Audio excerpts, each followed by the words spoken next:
C'est officiel, la France est à la diète. Le 15 juillet, le Premier ministre François Bayrou a annoncé qu'il fallait réduire, qu'il fallait diminuer le budget de l'État de 44 milliards d'euros en 2026. Alors, comment faire? Et surtout, pourquoi faudrait-il faire ces économies? Aujourd'hui, on va parler de la situation budgétaire de la France en 2025 et des restrictions prévues pour l'année 2026. Tu n'as pas besoin d'être un ou une économiste pour suivre cet épisode. D'ailleurs, moi-même, je ne suis pas économiste de formation. L'objectif, c'est simplement de te donner les clés pour suivre cette actualité qui sera de nouveau à la une des médias français à l'automne 2025, au moment de l'examen du budget par l'Assemblée. Tu découvriras le vocabulaire de base de l'économie et des finances, et je te partagerai mes réflexions et mes questionnements sur le sujet du jour. Après avoir écouté cet épisode avec une très grande attention bien sûr, tu auras les outils pour réagir à ces questionnements et pour formuler en français ton opinion qui est peut-être différente de la mienne. Alors, dans une première partie, on parlera des chiffres, du déficit et de la dette publique en France. Je te présenterai les raisons pour lesquelles le gouvernement les trouve trop importants. Et dans une deuxième partie, je t'exposerai les solutions proposées cette semaine par le gouvernement français pour limiter l'augmentation de la dette publique de la France. Si tu ne me connais pas encore, je suis Marianne, professeure de français, et dans ce podcast, je te présente une actualité en français 2 fois par mois. Télécharge la transcription qui accompagne le podcast, elle est gratuite et elle t'aidera à mieux suivre cet épisode. Et si tu veux aller plus loin, rends-toi dans le club du podcast pour découvrir le détail du vocabulaire et des activités de niveau B2, C1. Toutes les infos sur l'abonnement sont dans la description de l'épisode. Allez, c'est parti! Le français de l'actu. Le français de l'actu. Réfléchis à des sujets actuels en français. Je suis née dans les années 90 en France et d'aussi loin que je me souvienne, depuis mes premiers souvenirs, la dette de la France a toujours fait partie du débat public. La dette de la France, c'est l'ensemble des déficits des administrations publiques. On parle ici de l'État central, mais aussi des administrations locales et de sécurité sociale. Chaque année, il y a une différence entre les dépenses de l'État, ce qui est payé, et les recettes, ce qui est gagné par les impôts et les taxes, par exemple. L'État dépense plus qu'il ne gagne et c'est cette différence qui forme le déficit. Pour financer ce déficit, il doit emprunter de l'argent sur les marchés financiers. Quand j'ai entendu, il y a quelques jours, le Premier ministre dire à la télévision « Nous sommes un pays en danger mortel, en danger mortel ». Pour parler de la dette publique, je me suis demandé si la situation était différente aujourd'hui. Est-ce que, comme le dit le Premier ministre, la dette menace la survie de l'État français? Est-ce qu'il y a une urgence à réduire cette dette? C'est vrai que si on regarde les chiffres de près, ils sont assez inquiétants. Le déficit public s'élève à 5,8% du produit intérieur brut en 2024 et c'est le déficit le plus important de la zone euro, c'est-à-dire de l'ensemble des pays dans lesquels la monnaie est l'euro. Tu vas voir que quand on parle de la dette et du déficit public, on les met souvent en lien avec le produit intérieur brut, aussi appelé PIB, qui correspond à l'ensemble des richesses produites dans un pays. Ce déficit élevé contribue bien sûr à faire augmenter la dette. Au premier trimestre 2025, l'endettement de l'État a atteint 114% du PIB. 114%. Autrement dit, les richesses produites sur une année entière en France ne seraient pas suffisantes pour rembourser l'ensemble de la dette.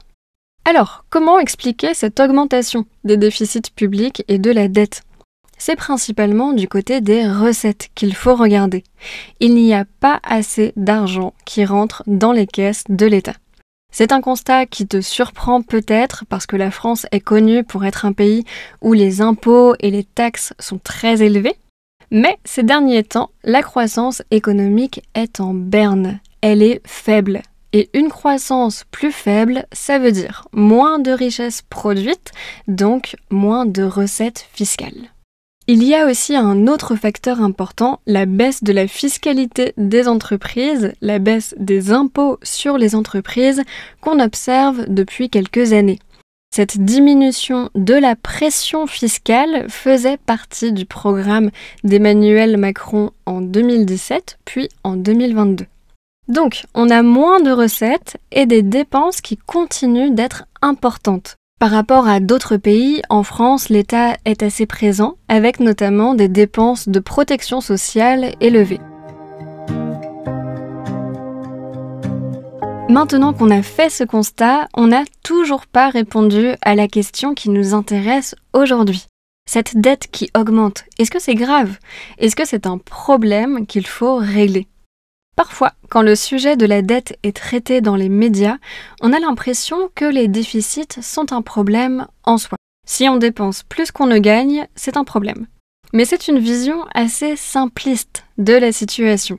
On ne gère pas le budget d'un État comme on gère le budget d'une entreprise ou d'un foyer. Le sujet de la dette, en réalité, c'est un sujet sur lequel on peut débattre, exposer des visions différentes.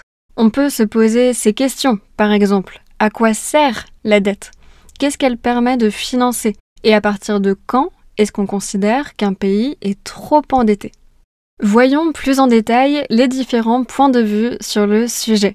Pour le gouvernement français, et plus globalement pour la droite française, il n'y a pas de doute. La situation actuelle des finances publiques est intolérable. Elle ne peut pas être acceptée. L'argument principal est le suivant, on dépense chaque année beaucoup d'argent pour rembourser la dette, c'est-à-dire pour rendre l'argent emprunté sur les marchés financiers. Aujourd'hui, ça correspond à environ 55 milliards d'euros par an. Et si la dette augmente, il y a un risque que les taux d'intérêt augmentent eux aussi, ce qu'on observe déjà aujourd'hui. Il sera donc de plus en plus difficile pour l'État de rembourser ce qu'il a emprunté et de faire de nouveaux emprunts avec des taux avantageux. Du côté de la gauche française et de certains économistes, on a une vision assez différente. L'économiste François Girolf, par exemple, estime que le gouvernement dramatise la situation. Pour lui, la France inspire toujours confiance sur les marchés financiers. L'État n'a aucune difficulté à rembourser ses dettes et à faire de nouveaux emprunts.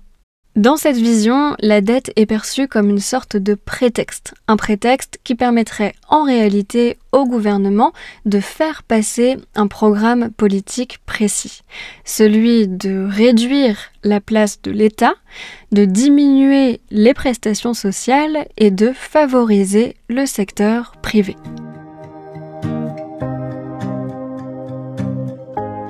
Cette semaine, le Premier ministre François Bayrou a donc présenté quelques pistes, quelques solutions pour limiter l'augmentation de la dette publique en France.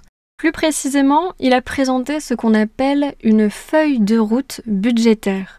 Une feuille de route, c'est un plan d'action qui présente les objectifs et les étapes à suivre pour atteindre ces objectifs. Tu peux utiliser cette expression dans le contexte des politiques publiques, mais aussi dans le cadre de ton travail, par exemple. Cette feuille de route est le résultat de discussions entre le gouvernement et les différents groupes politiques présents au Parlement. Le Premier ministre François Bayrou l'a présenté mardi, ce mardi 15 juillet, et c'est un format qui n'est pas habituel. Normalement, on discute plutôt du budget à la rentrée, à partir de septembre. Alors, pourquoi ce calendrier anticipé ? Parce que François Bayrou n'est pas dans une situation politique favorable. Il n'a pas de majorité au Parlement. Pour que son projet de budget soit accepté, il doit donc préparer le terrain en amont.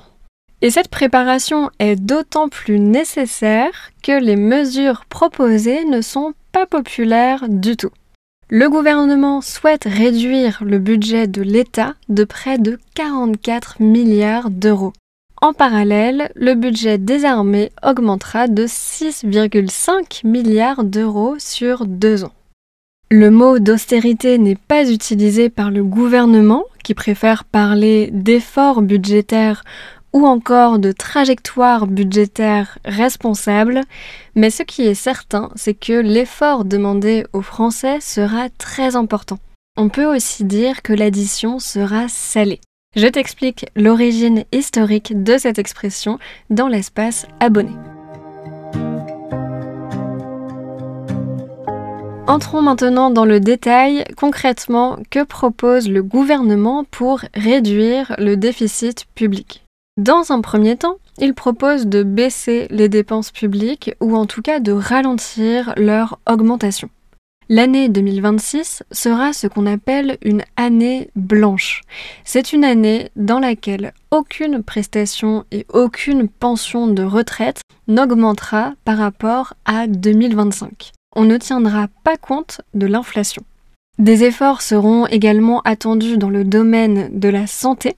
En 2026, on s'attend à une augmentation des dépenses de santé de 10 milliards d'euros et le gouvernement souhaite réduire cette augmentation de moitié.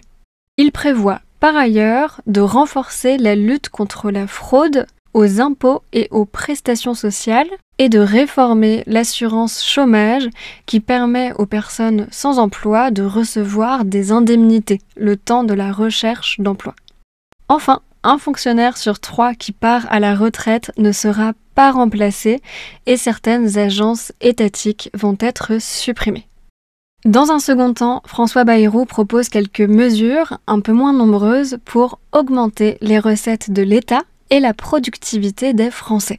Parmi celles-ci, il y a une mesure qui a fait réagir, c'est la suppression de 2 jours fériés, le lundi de Pâques et le 8 mai, qui commémore la capitulation de l'Allemagne nazie en 1945. Une contribution de solidarité sera également demandée aux entreprises et aux ménages les plus riches. Pour l'instant, on n'en sait pas beaucoup plus. Enfin, des amendes seront imposées aux entreprises qui payent leurs partenaires commerciaux en retard et des taxes sur les petits colis seront mises en place pour favoriser le commerce local. Voilà, donc tu peux le constater, le Premier ministre a donné de grandes orientations, mais il reste encore du travail. Certaines de ces propositions impliquent de réfléchir à des lois et à des réformes qui devront être discutées et validées par le Parlement. En attendant, les réactions de la classe politique ne se sont pas fait attendre. Les partis de gauche estiment qu'on demande trop d'efforts aux personnes les plus vulnérables, notamment les personnes malades, les personnes sans emploi, les retraités, etc., et que les suppressions d'emplois dans la fonction publique sont inacceptables. Les hommes et femmes politiques du centre et du centre droit saluent au contraire un moment de courage et de vérité de la part du Premier ministre.